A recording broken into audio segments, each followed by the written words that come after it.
Bwana Diamond Platnumz ameweza kufunguka vingi juu ya makosa ambayo amekuwa akiyatendea bibi Zuchu, na amekuwa mtu wa kujutia kadri siku zinavyozidi kwenda.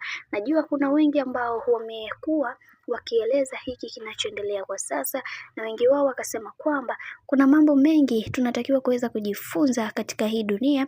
Kuna baadhi ya watu wanafanya makosa ili waweze kuonewa huruma. Sasa kwa hiki kilichoweza kutokea, kiukweli hakuna wa kuweza kumtetea Diamond Platnumz kwa sababu alimuendesha Zuchu kama sio vile mtu sahihi katika maisha yake. Tazama saizi ambavyo anavyoteseka na mapenzi.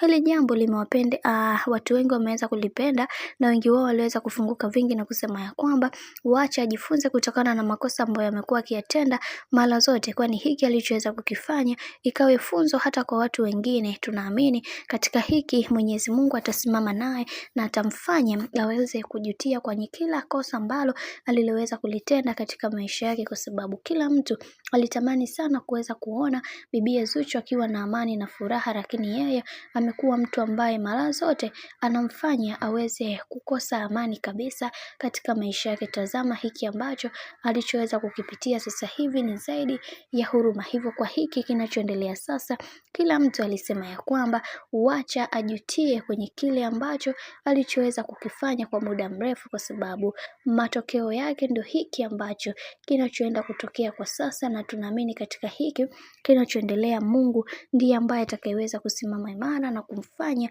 bibi Zuchu aweze kunyanyuka kwa mara nyingine na kutambua thamani yake kama mwanamke na ngai. Kwa hiki alichoweza kukifanya, kiukweli kama sisi mashabiki tumeweza kuvutiwa sana na kile kitu ambacho alichoweza kukifanya, na Mwenyezi Mungu aendelee kusimama naye na aendelee kumpigania katika kila hatua ya maisha ambayo anayopiga, maana hiki ni zaidi ya kufuru kwa upande wake. Bwana, mambo ni mengi halafu muda ni mchache.